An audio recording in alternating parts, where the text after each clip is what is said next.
Isigaba sesine socimicimi wombane sidala inkxalabo nanjengoko izigulana neentsapho ezinabantu abasesibhedlele abaxhomekeke koomatshini bokuphefumla bedinga ukuba kungabikho phazamiseko embaneni ukuze basebenze kakuhle. Ukanti nezibhedlele ezineegenerator ziyasokola nanjengoko zingenawo amandla aneleyo. Intatheli ye-SABC ulibabalo dada usilungiselele le ngxelo.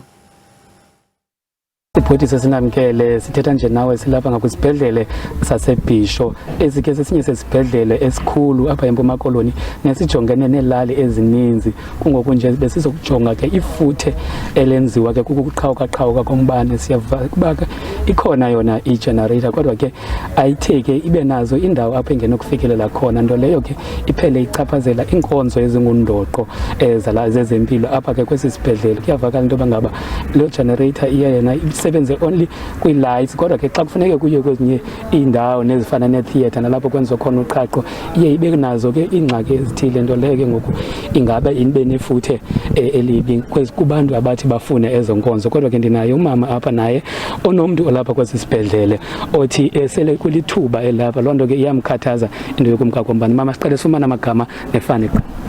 Igama lam ndingunondumiso Nyamza, ndihlala kwilali yakwaTyiptyiphu.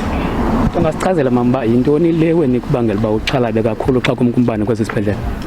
Eyona nto indixhalabisayo kakhulu xa kumke umbane kungenxa yamalungu weefemeli zethu ezilapha ngaphakathi esibhedlele. Njengoba nam ngoba ndilapha nje ndinelungu lefemeli yam elilapha ngaphakathi eligulayo elisafarisha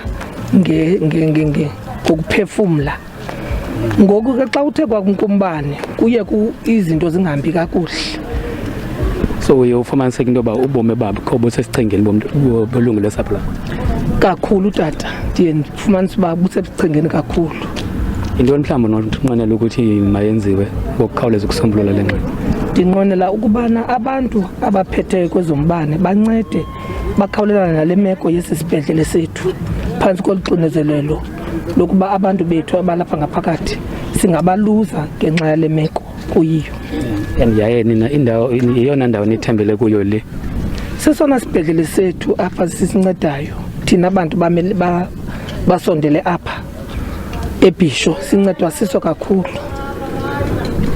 So ke ibe ngomnye womama ke onelungu losapho elapha kwesi sibhedlele ebongoza amagosa akwayesikhomo into yoba ngaba asombulule le ngxaki kungekade kubekho umonakalo omkhulu. Sithathe intambo sizibuyisele kuwe studio.